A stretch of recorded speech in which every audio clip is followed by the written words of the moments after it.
What's up, guys? I'm Des. This is Chris. This is Ryan, and welcome to the Up. This is my perfect victory! That's right! All right, now we're going into kind of the NFL draft, how our teams did personally, and then kind of the whole general landscape, some of the winners, the losers, and everyone in between. So, Chris, I want to know, how do you feel Jacksonville did? If there was a letter lower than F that I could grade them, I would do it. Because I won't even go deep into it. I'll just give you the first pick. First pick was a tight end. I think it was like Nate Corrisher or something like that, some weird last name. He was a tight end that was graded a C minus, D plus. That was his draft grade. He was projected to be picked in the 5th or 6th round. And Jacksonville decided to use their first pick of the draft in the 2nd round to draft him. He is a pure run blocking tight end.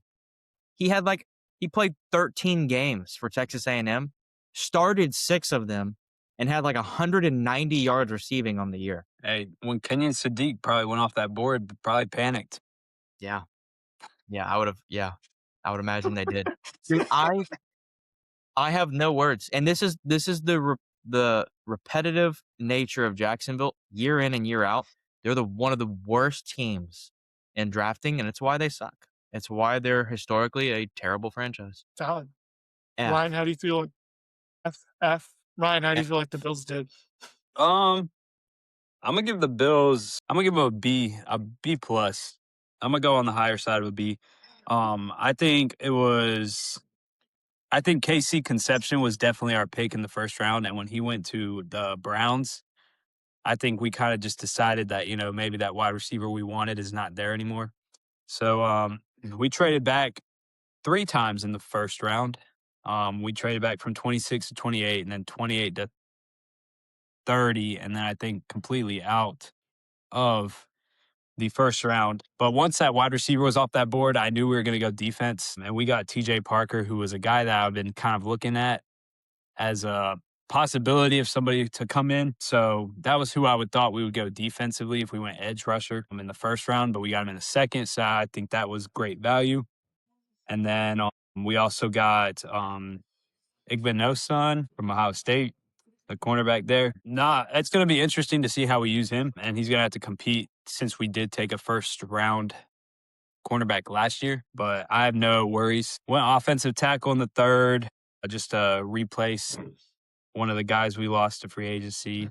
And then what I was really excited about was the 4th and 5th round. 4th round, we got Skylar Bell, a UConn wide receiver. He was a Biletnikoff Trophy finalist, and he had a really good year last year. I think getting him in the 4th round, when I believe personally that he's a 2nd-round talent, was huge. And then we went in the 4th round again. We took a linebacker out of TCU, who I had never heard of, but looking at his film and stats, it gives me a lot of hope. He's a great blitzer as well as a good tackler. He had more tackles than Jacob Rodriguez did at Texas Tech. So getting him in the 4th round, I think, is a steal. And then we get Jalen Kilgore, who plays nickel safety for South Carolina. So I was excited when I saw his name pop up. And then in the later rounds, we got Toriano Pride Jr. from Missouri, who's a cornerback. And I think that he is, way more deserving. I thought he was a guy that could have gone in the 4th round, maybe. So getting him before the end of the draft was a steal. So overall, I think the Bills stole probably about 4 or 5 players off that board that shouldn't have went where they went. So I can't really be too mad. I didn't get the player I wanted, but I'm excited to see what this class is going to come into. Nice. Des? Thank you. I'd say Falcons, I'd say they're in that B plus A minus range. I feel like our first pick for Avion Terrell was, a lot of people saw it coming. You could say there might have been a little nepotism in there, but he is a very good cornerback. I think a lot of people did see him as a bit of, I don't want to say steal, but kind of right place pick around the time they expected. Yeah, 100% a steal. How about that Yeah. 3rd round pick? I think the Athens police colluded with the Atlanta Falcons to place those misdemeanors on Zachariah Branch in order for him to come to Atlanta. Very happy with that pick. There are no character issues. Athens police are notably just gonna put a blank there. So I'm not worried about that. Great receiver. Very happy. I think that's a steal. I think we're really happy about getting the Oklahoma linebacker in Kendall Davis or Daniel Daniels, kind of a nickel linebacker-esque.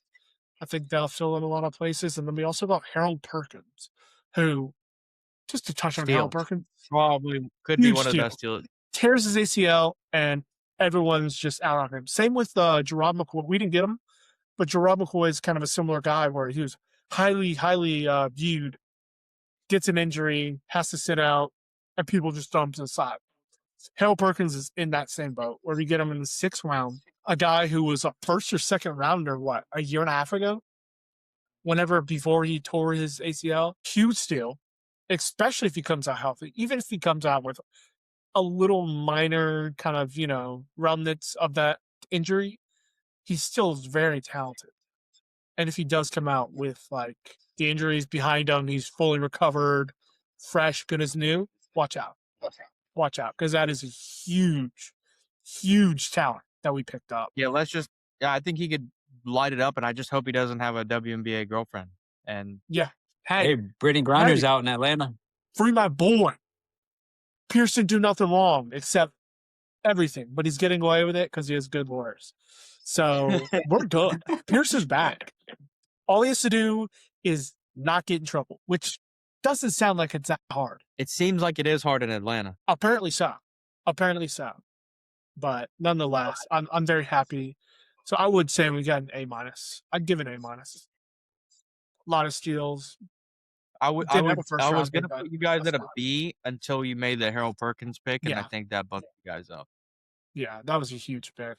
So I'm excited. Yeah, it's unfortunate, and I'll hit back real quick that Jacksonville did exactly what. If you look back at our last podcast, I was afraid that I said I hope we just don't pick no names that aren't gonna be any kind of effect to our football team. And I mean, if I look through all that, I think maybe Pregnon, the offensive guard from Oregon, has the best chance of making it onto our starting roster.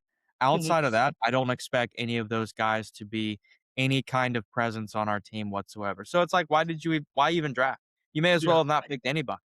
If you're just gonna go there and just pick a bunch of guys that you really don't anticipate on doing anything, then you may as well just trade all your picks and just build up for another year. We just completely wasted our whole draft. Just throwing darts at a board, and you're like, "Oh, that's the guy." Yeah, it's like who is back there saying, "Yeah, let's make these picks." You picked a guy with a 5th or 6th overall grade in the 2nd round. Who does that? You paying a guy more you could have gotten him 2 rounds at the very minimum later than when you got him. It makes no sense. It's almost, I would love to know who's behind making these decisions. I mean, your first pick of the draft is a run blocking tight end. Who does that? Please tell me who does that. I would rather take a really elite talented kicker. Now we already have one, but I'm saying I would rather take if we didn't have a kicker, a really, really talented kicker than a run blocking tight end who may make your roster in the 2nd round, bro, as your first pick of the draft. Hey, we did that with our 5th round pick. I think he was a 5th round. Was he? Pause. Jackson Hay. Yeah, Haas. Pause. Well, that's a good pick though, because you get him in the 5th round, he can catch. But he was a run blocking tight end that was probably not going to make the roster, and he did, and now he's pretty well used in our game But plans. Ryan, how would you have felt last year if you picked Jackson Hawes in the 2nd round? The same way you feel. Yeah, exactly, bro. What are we doing? Thanks for watching. Make sure you like, subscribe, and follow us on all platforms. We got much more coming. As always, we'll catch you on the up. Hey,